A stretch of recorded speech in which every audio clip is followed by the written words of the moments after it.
Welcome back to the 628 Dirt Rooster channel, where hobby beekeeping is a way of life. Finally, the day you've been waiting for has arrived. The UPS man shows up with your beautiful new package. You meet him at a full sprint. He's not even out of the driveway good before you zip the box open and you pull out your shiny new smoker. Oh, look at it shine. You carelessly rip the package off. So you've got your shiny new smoker. You're the envy of the neighborhood. Now all you've got to do is figure out how to use it. Here's the video many of you have been asking for. Let's do a quick side-by-side comparison on these two smokers. This is a 4x7. Some may call it 4x8. This is a 4x10. Some people may call it a 4x11. I guess it depends on the manufacturer and the supplier. Basically, it's 10 inches overall height to this edge. This one's sold as a 4x7, but it's 8 inches to this edge. Very big difference in the quality of these two. This is a much cheaper smoker. This I recommend the taller smoker to anyone who's got more than a couple of hives or that tends bees more than as just a very occasional hobby, because these are easier to keep smoke and they burn much longer. Probably the smoker would be the one thing that I would suggest that you not cut corners on. Now if you're just getting started and you've only got a couple dollars to spend, it's fine to go get a cheap smoker like this. You're just going to work a little harder to keep it lit, and it's not going to last you as long. Here's a different angle to consider the quality difference. The metal on these, if you can see that flexing right there, I can't do that with this big smoker. It's beat up, but it's been used a lot, so if you can see that, there's a difference in the thickness of the metal. The hinge is much different. This is a pinned hinge. This is just a folded sheet metal hinge. This one would fail much easier and more quickly, and when it does, your lid is probably broke. This one here would probably be repairable if you were of the mind to repair it, if you ever did anything wrong with it, but you can definitely tell a difference in how smooth this one moves over this. On the bellows here again, you can tell a quality difference in the metal banding. This one has more of a purchase on the wood and the canvas material that is the bellows. The Luan may be the same thickness, I'm not sure, but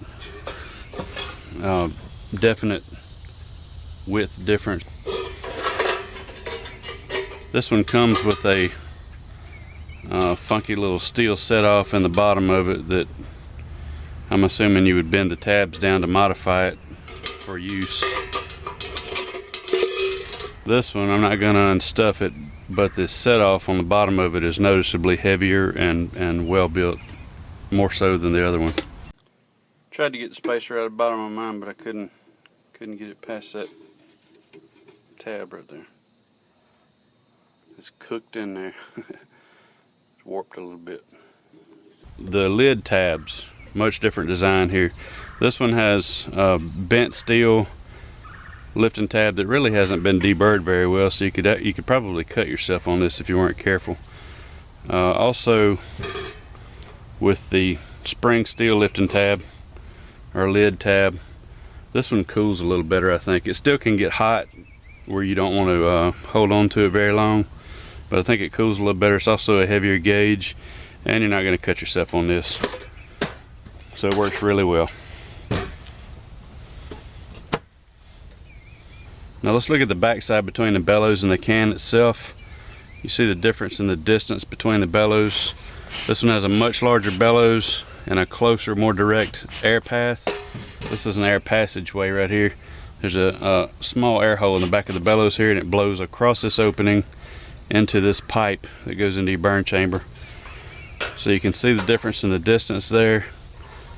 You also can see right here, as I hold them like this, you can see a difference in the diameter of these two cans. The larger can absolutely would burn longer and would give you much better service.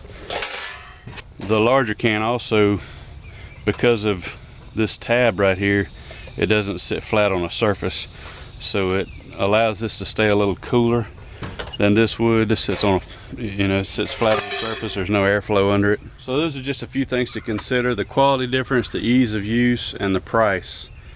You are going to pay much less for this one, but you are going to work harder to keep it lit. It will get the job done. Don't get me wrong there. It'll absolutely get the job done. Blowing smoke is all you want to do. This is not rocket science, but by a long shot, this is a much better smoker. You can barely make out the D for Daydant. As far as suppliers go, I won't recommend Daydant to the small guy. Daydant services a lot of commercial beekeepers, as probably most of the suppliers do, but service towards the little man is not great in my experience. You got Brushy Mountain, Man Lake, Kelly. There's a lot of smaller ones out there, and those guys may even be as big as Daydant. I don't know, but the service that you get from them seems to be more, I don't know, more on a personal level. So I'm out in the middle of nowhere getting some work done, hence the red mud all over my truck. About 4 hours from home, I head back and I get on the highway. I'm crossing a river bridge, big bridge, and right at the bottom of the guardrail I see a puppy, and I'm like, man, that thing's gonna get run over. I gotta go back and get it. So I turn around and go back, and the puppy has done run off into the weeds, and it's one of those bridges, it's got a dirt access road down under it. So I go down under there, and it's muddy. It's been storming, so I had to put it in 4-wheel drive just to even get back in there. And I get back in there, and I see a dog. I thought, man, that dog's fast, because it got down to the end of the driveway down there, and it's down in the weeds looking at me. I pull down in there, and there's another one in there looking at me. And then after I get out of the truck, start trying to get these two out of the woods, they wouldn't come to me. So I get out of the truck, and I see the one that I saw initially hit trotting down the road towards me. It was excited to see me, so once it got to me, these other two kind of figured out there wasn't really any danger there, and they came out. But somebody dropped them off, I guess, a few days ago. They're already getting pretty bony. So I threw them in the back of my truck. Gonna find them a home. I pulled over to the first house I came to. Guy was raking his yard. Tried to palm one off on him. He gave him a little food, but he had 8 dogs already tied to trees. I said, well, I'll move on then. So I got rid of one already to a guy at a truck stop.